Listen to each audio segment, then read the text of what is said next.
Laurent Fabius est notre invité ce matin, bonjour. Bonjour. Merci d'être avec nous. Le Pentagone a déclaré hier soir l'État islamique, la menace terroriste de l'État islamique va bien au-delà de tout ce que l'on a connu jusqu'à maintenant. Vous êtes d'accord? C'est juste, ce sont des propos que j'ai tenus moi-même il y a déjà quelque temps, parce que d'une part, il dispose de moyens, y compris de moyens financiers considérables. Un chiffre. Les attentats de 2001, du 11 septembre, à New York, ça avait coûté 1 million. Aujourd'hui, on estime que l'État islamique, ce groupe terroriste, dispose de plusieurs milliards. Il est d'une cruauté inouïe, et sa cruauté est un argument de propagande, en particulier pour terroriser les populations et pour attirer les fameux djihadistes, y compris de l'Europe. Et puis son objectif, il faut être clair, c'est non seulement de réaliser un califat, c'est-à-dire de contrôler à la fois l'Irak, la Syrie, la Jordanie, le Liban, Palestine, mais de tuer, d'éliminer tous ceux qui ne pensent pas comme lui. Et donc, quand on dit l'Irak, c'est important, oui, mais c'est une menace sur toute la région, c'est une menace sur l'Europe et c'est une menace sur le monde. Et c'est la raison pour laquelle nous nous sommes engagés, bien sûr. Alors, je vais revenir sur le financement. C'est intéressant, hein, Laurent Fabius. Mais je vois ce que dit aussi le chef d'état-major de l'armée américaine, le général Dempsey, qui dit pour défaire l'État islamique, il faudra s'y attaquer aussi en Syrie. Ça veut dire quoi? Ça veut dire que les États-Unis préparent des frappes sur l'État islamique en Syrie? Je ne sais pas exactement. Je dois discuter avec John Kerry de ce sujet et de quelques autres. Mais il faut bien voir comment le problème se pose. Et M. Dempsey pose le problème. À l'origine, l'État islamique, qui s'est séparé d'Al-Qaïda parce qu'il trouvait Al-Qaïda trop mou, l'État islamique est né largement en Syrie. Et M. Bachar el-Assad l'a aidé à naître, puisque un certain nombre des dirigeants de l'État islamique sont des gens qui étaient prisonniers et que Bachar el-Assad a libérés. Bien. Ils sont nés en Syrie. En particulier, ils sont développés dans une ville qui s'appelle Raqqa. Ensuite, en vertu de leur théorie du califat, ils sont venus en Irak. Et là, ils ont mis en déroute l'armée irakienne. Mais ils considèrent que leur empire, si je puis dire, c'est à la fois la Syrie et l'Irak.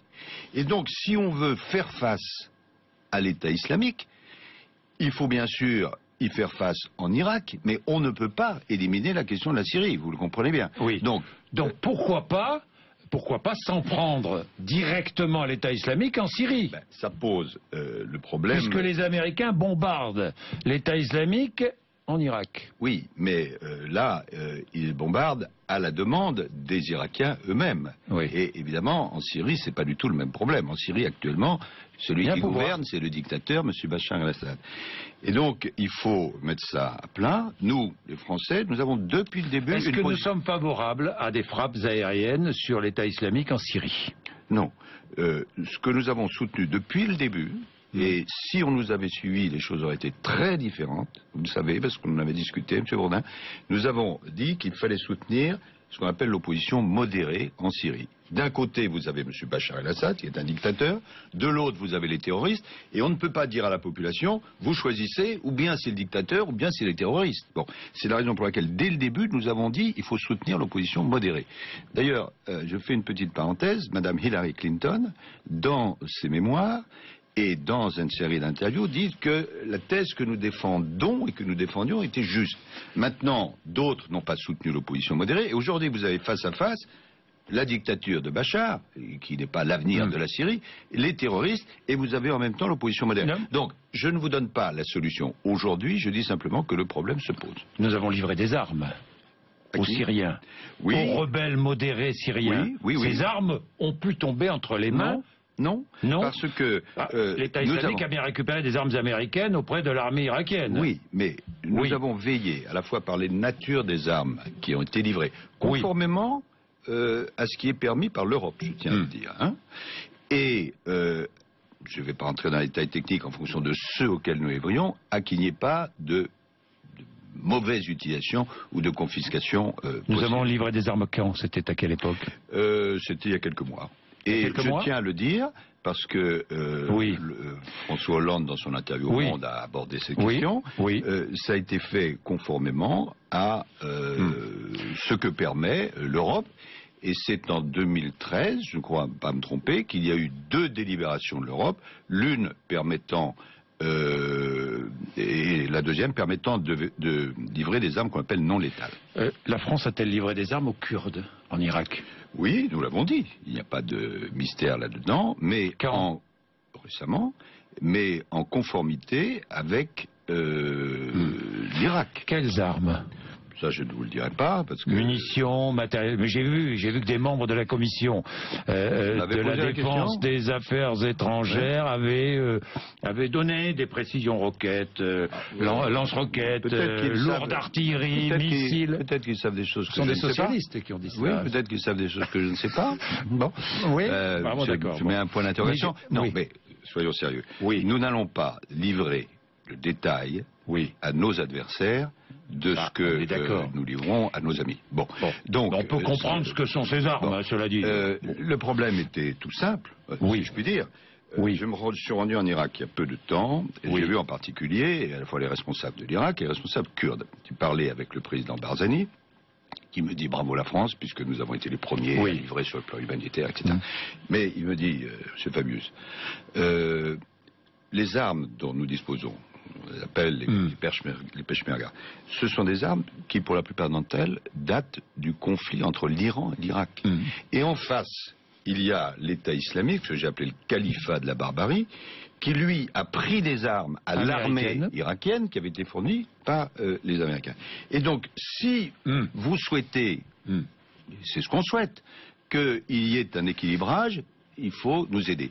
Et la France le fait, donc, mais ce qui est important et que je veux signaler et vraiment saluer, c'est que pour la première fois, les Allemands, vous l'avez vu, ont décidé de le faire parce qu'ils estiment, à juste raison, que c'est aussi leur sécurité qui est menacée. Les Italiens décident de le faire, les Anglais sont dans la même direction, et c'est la France, vous le savez, qui a lancé ce mouvement qui, je crois, est indispensable. Est-ce qu'on doit aller jusqu'à intervenir militairement sur le terrain? Non, ça ne nous est pas demandé, et nous ne le ferons pas. C'est aux Irakiens eux-mêmes à mener la guerre. Et c'est là où la politique et le militaire se rejoignent.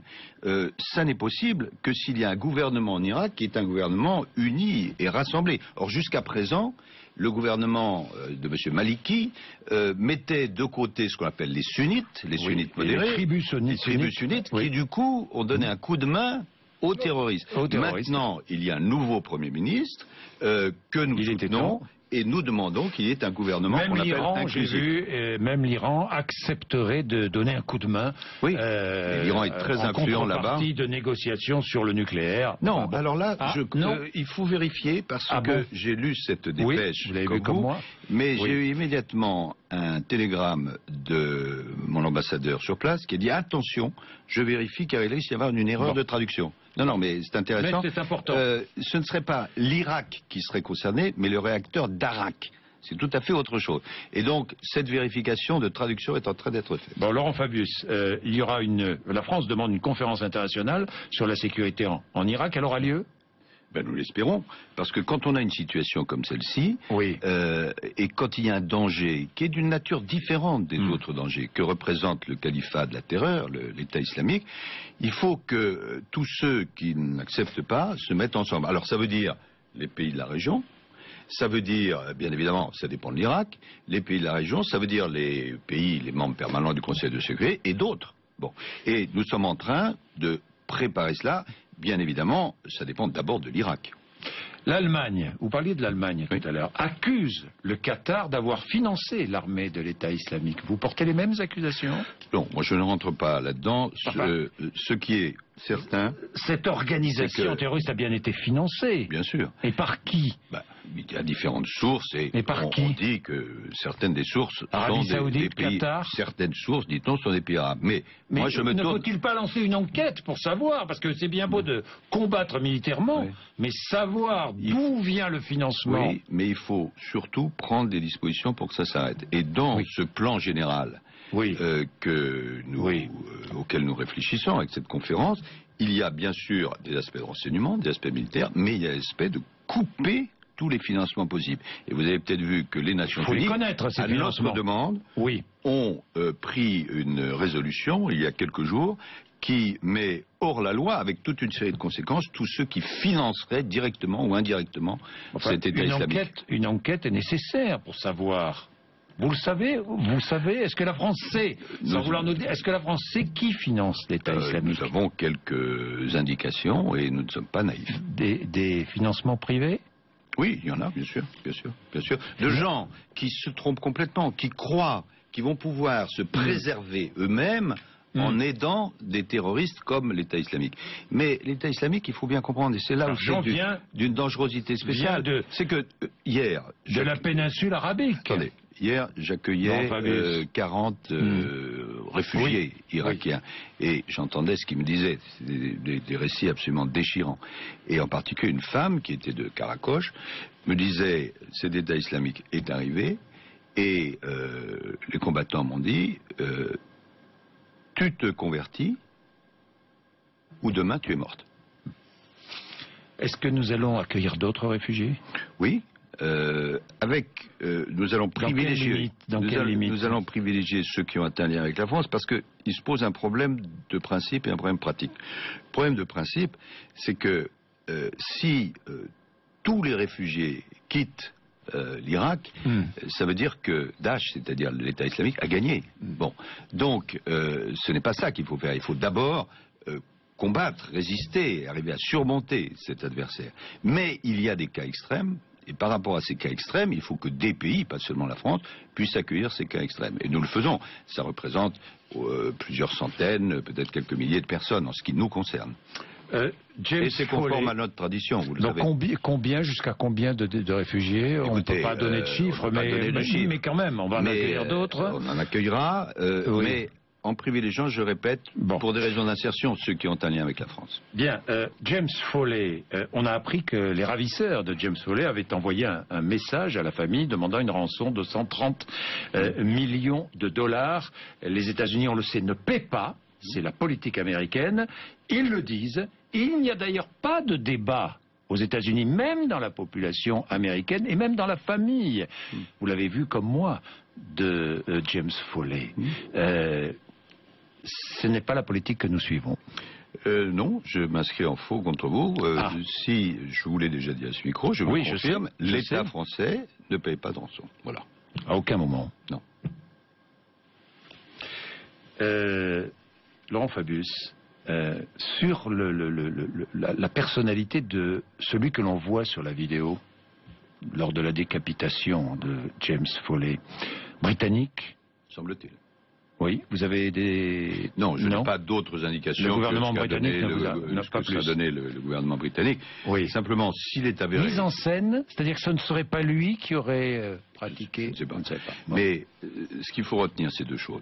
D'abord, c'est que ce groupe terroriste, ce califat de la terreur, c'est d'une nature, si je peux dire, encore plus effrayante que les autres groupes terroristes. Car, je le répète, ce qu'ils veulent, ce qu'ils demandent, ce qu'ils exigent, c'est que tout le monde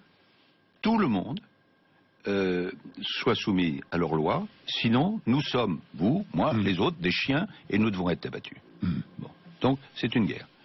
Deuxièmement, là, en tuant, et de cette façon, Foley, l'Américain, et probablement en utilisant un Anglais, ça signifie, et j'ai trouvé cette expression juste, elle a été utilisée, que c'est un attentat terroriste contre les États-Unis, contre la Grande-Bretagne. C'est-à-dire ça a une signification. Il y avait dans un journal une comparaison avec Daniel Pearl. Oui. Donc, j'en tire la conséquence, et c'est celle-là qu'il faut dire. C'est que ce n'est pas, parce qu'on peut se dire, mais écoutez, l'Irak c'est compliqué, c'est loin, on a suffisamment de problèmes, ne nous mêlons pas de ça. Oui, mais nous sommes impliqués parce que nous sommes au bout de l'objectif de la lutte. Ils se retourneront contre nous? N'employez pas le futur, employez le présent. Ils se retournent contre nous chez nous? Tous ceux qui ne veulent pas se soumettre à leurs lois de terreur ce sont des chiens qu'il faut abattre. Je voudrais simplement, sur James Foley, la rançon, simplement, vous avez vu le reportage du New York Times sur les pratiques françaises, différentes des pratiques américaines. Je ne rentre pas là-dedans. Non, je ne rentre pas là-dedans. Les journalistes du New York Times sont sérieux. Hein, je ne rentre pas là-dedans. Bon, alors, on va parler de la France. Non, un mot sur quand même l'Ukraine, je voulais. Les premiers camions sont entrés. En Ukraine, contrôlés par la Croix-Rouge. Il n'y a pas de doute.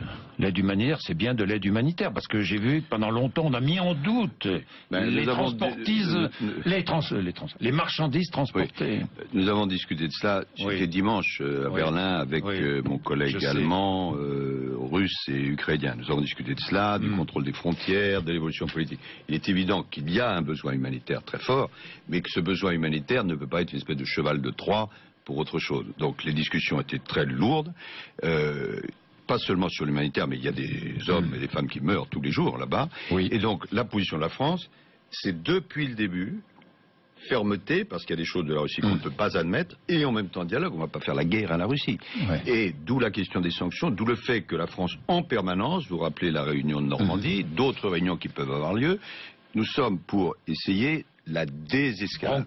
Une nouvelle rencontre peut avoir lieu. Hollande, il y a une rencontre qui est prévue entre Poroshenko et Poutine à Minsk dans quelques jours. Oui. Mais si c'est souhaité et utile, il peut y avoir une rencontre à 4, comme il y a eu une rencontre à Bénouville en Normandie.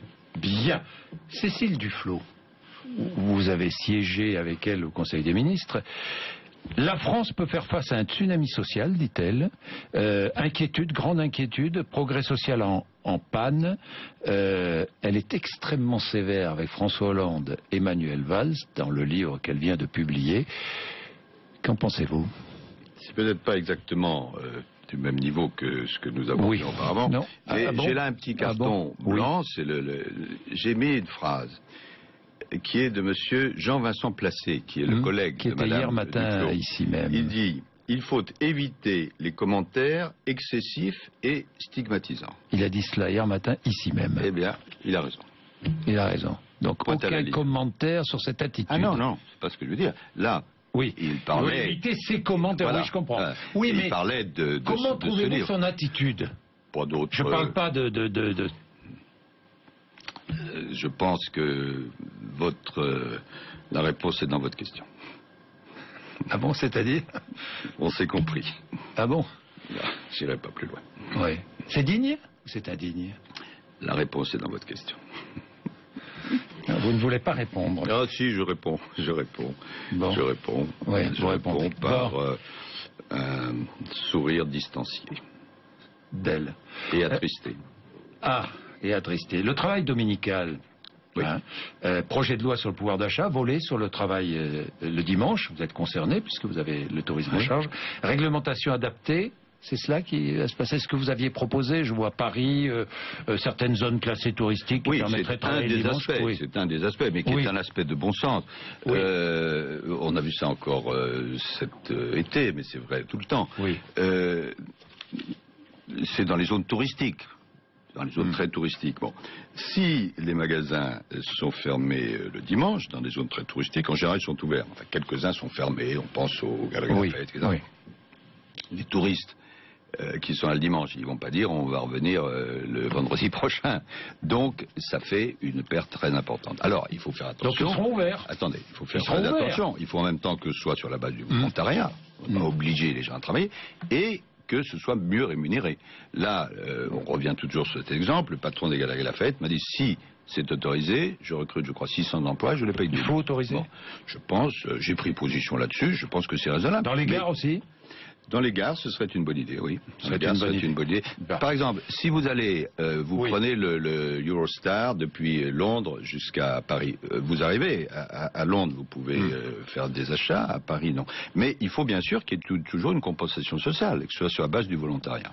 Bon, c'est un aspect parmi beaucoup d'autres. La semaine prochaine, je crois, là-dessus. Alors, il y a eu ce qu'a annoncé le président de la République dans son interview au Monde. C'est en gros favoriser la relance. Il y a une activité économique dans toute l'Europe qui est trop faible, et donc il faut arriver à investir davantage, à lever un certain nombre de freins pour que on ait davantage de croissance et donc davantage d'emplois. C'est du bon sens. Hein. C'est du bon sens. Bien. J'ai juste une petite phrase à vous faire écouter, parce que je voudrais avoir un tout petit commentaire. Regardez ce que me disait Alain Juppé. C'était le 25 juin dernier, il était à votre place, ici même. Quand je ne suis pas encore septuagénaire, je vais fêter mon 69e anniversaire dans 2 mois. Il faut peut-être mieux un sexe en forme qu'un quinquas amorti. Hein. Et alors? Quelle est votre question? Mais non, mais votre commentaire... Écoutez, tout le monde sait que Alain Juppé est un homme que je connais depuis longtemps, c'est pour ça que et que j'estime. Mais cela dit, je ne veux pas me mêler des affaires internes de l'UMP. Ce serait un bon candidat? Je viens de vous le dire. Vous avez une manière merveilleuse de dire oui. Personnellement, j'estime. C'est pas parce que aujourd'hui il veut être candidat que je vais changer mon jugement. Bon, je le connais bien, mais c'est l'affaire de l'UMP. Bon. Merci Laurent Fabius d'être venu nous voir ce matin. Merci.